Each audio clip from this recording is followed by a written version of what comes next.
Assalamualaikum warahmatullahi wabarakatuh. Perkenalkan, nama saya Arminta Aprilia Rumsari dengan NIM 25150911083 dari Program Studi Sistem Informasi.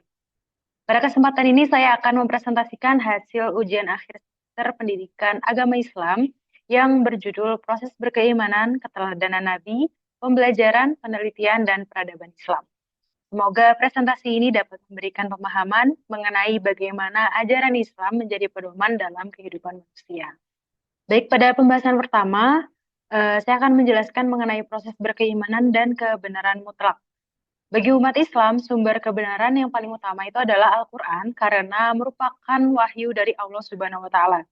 Hal ini dijelaskan dalam Quran Surat Al-Baqarah ayat 2 yang berbunyi, "Dzalikal kitabul la raiba fih hudal lil muttaqin." Yang mana artinya Al-Quran itu adalah kitab yang tidak ada keraguan dan menjadi petunjuk bagi orang-orang yang bertakwa.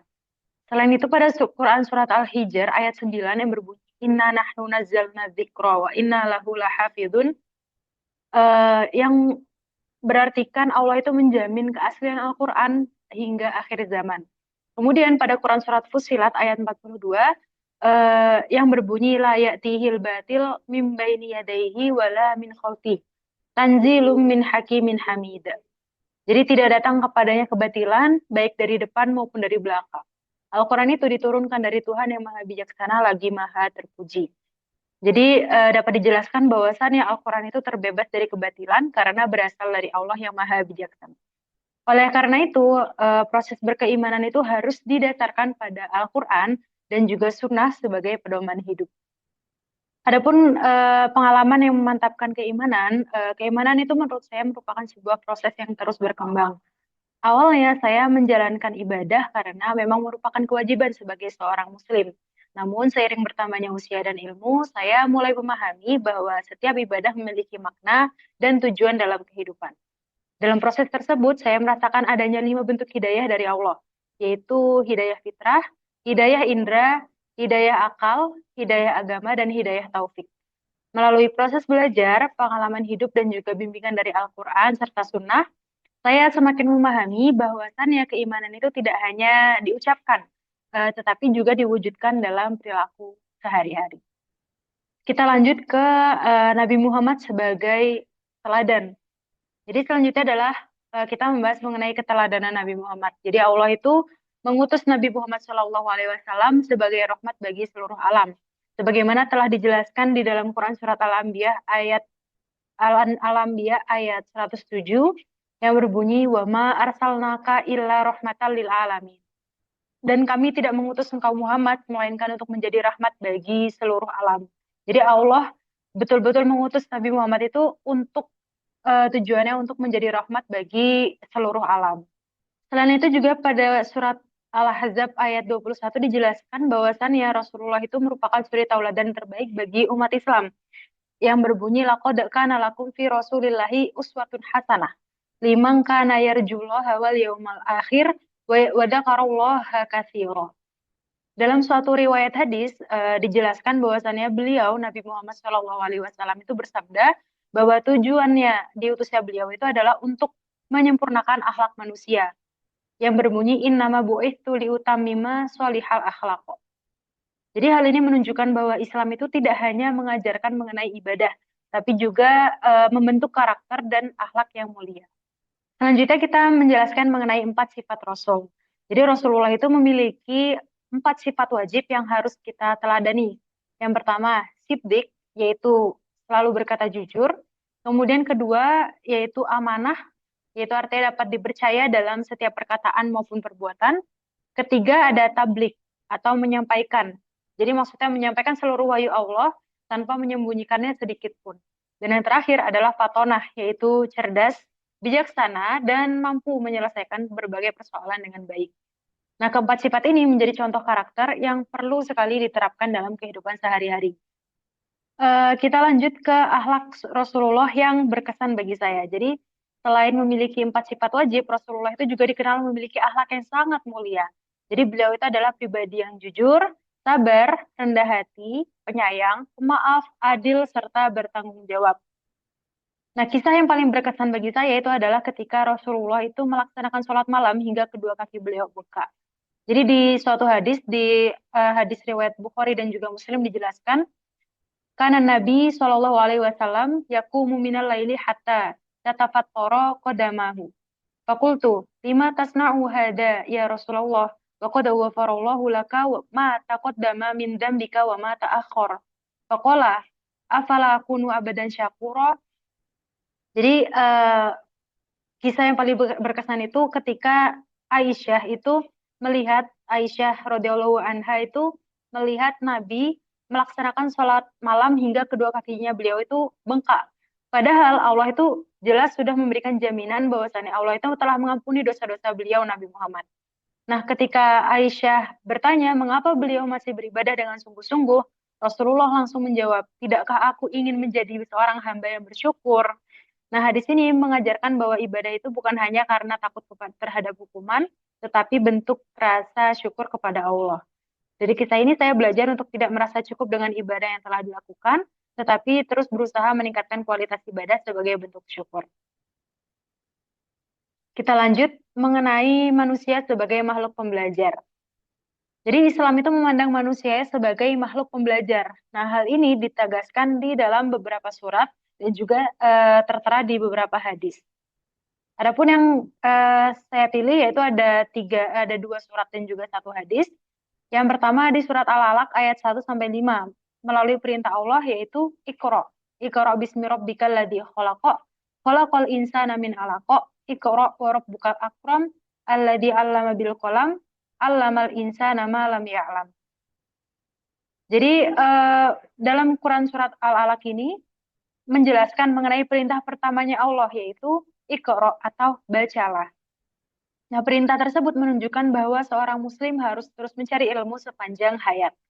Selain itu, dijelaskan juga di surat Az-Zumar ayat 9, yaitu kul hal yastawiyal ladina ya'lamuna wal ladina la ya'lamun.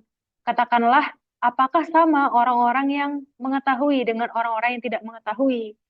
Jadi di surat Az-Zumar ini merupakan kalimat pertanyaan bahwa orang yang berilmu itu memiliki kedudukan yang lebih tinggi dibandingkan orang yang tidak berilmu. Jadi Rasulullah itu juga bersabda di dalam suatu hadis bahwasanya menuntut ilmu adalah kewajiban bagi setiap muslim. Diterangkan di hadis riwayat Ibnu Majah yang berbunyi thalabul ilmi fardhatun ala kulli muslimin. Jadi menuntut ilmu adalah kewajiban bagi setiap orang Islam. Kita lanjut ke penerapan belajar sepanjang hayat. Jadi sebagai mahasiswa, saya berusaha menerapkan konsep belajar sepanjang hayat dengan tidak hanya belajar untuk memperoleh nilai, tapi juga untuk meningkatkan kualitas diri. Nah, saya membiasakan diri mencari ilmu melalui perkuliahan, membaca referensi, berdiskusi, serta memanfaatkan teknologi untuk hal-hal yang bermanfaat. Selanjutnya, mengenai Islam dan sains atau Islamisasi sains. Jadi Islam itu juga tidak bertentangan dengan sains. Justru Islam mendorong umatnya untuk mengembangkan ilmu pengetahuan selama digunakan untuk kemaslahatan. Sebagai contoh, sains menjelaskan proses terbentuknya hujan maupun proses penciptaan manusia secara ilmiah. Nah, di Al-Quran menjelaskan bahwa seluruh proses tersebut merupakan tanda kebesaran Allah. Seperti yang dijelaskan dalam Quran Surat Al-Mu'minun ayat 12-14, yang berbunyi, وَلَقَدْ خَلَقْنَا الْإِنْسَانَ مِنْ سُلَالَةٍ مِنْ طِينٍ ثُمَّ جَعَلْنَاهُ نُطْفَةً فِي قَرَارٍ مَكِينٍ ثُمَّ خَلَقْنَا النُّطْفَةَ عَلَقَةً فَخَلَقْنَا الْعَلَقَةَ مُضْغَةً فَخَلَقْنَا الْمُضْغَةَ عِظَامًا فَكَسَوْنَا الْعِظَامَ لَحْمًا ثُمَّ أَنشَأْنَاهُ خَلْقًا آخَرَ فَتَبَارَكَاللَّهُ أَحْسَنُ الْخَالِقِينَ.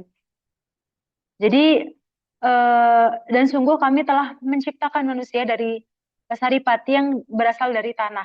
Kemudian kami menjadikannya air mani yang disimpan dalam tempat yang kokoh, yaitu rahim.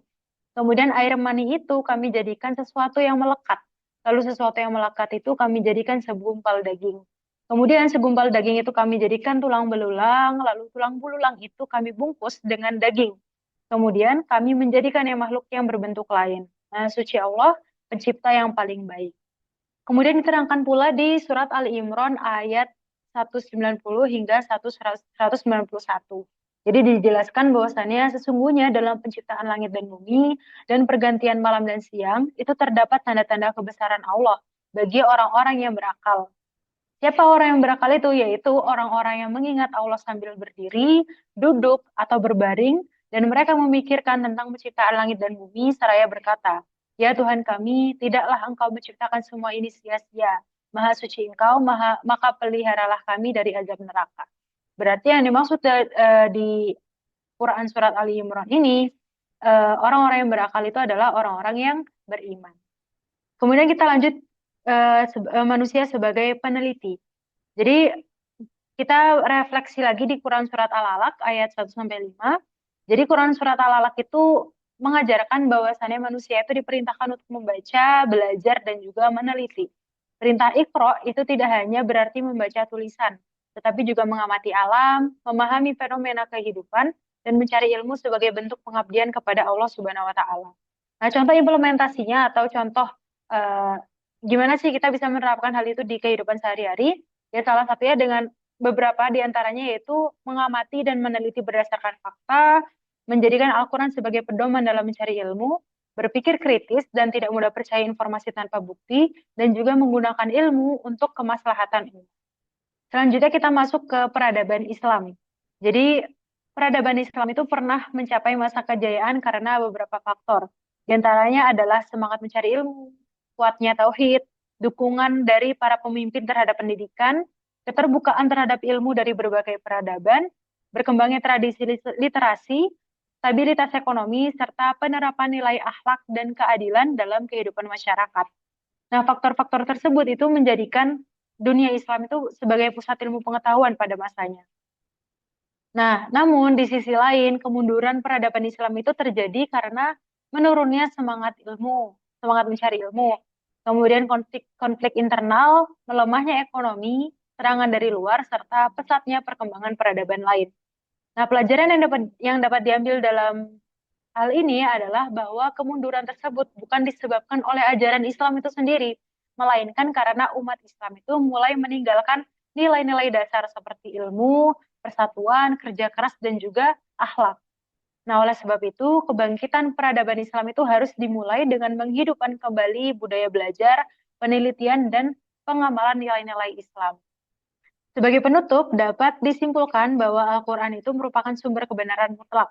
Kemudian Rasulullah Shallallahu Alaihi Wasallam itu merupakan teladan terbaik bagi umat Islam, dan Islam itu sangat mendorong umatnya untuk terus belajar, meneliti, serta mengembangkan ilmu pengetahuan yang berlandaskan nilai-nilai tauhid. Nah, melalui ilmu, akhlak, dan keimanan yang kuat, umat Islam itu diharapkan mampu membangun peradaban yang maju dan memberikan manfaat bagi masyarakat. Demikian presentasi yang dapat saya sampaikan. Terima kasih atas perhatian Ibu dosen. Wassalamualaikum warahmatullahi wabarakatuh.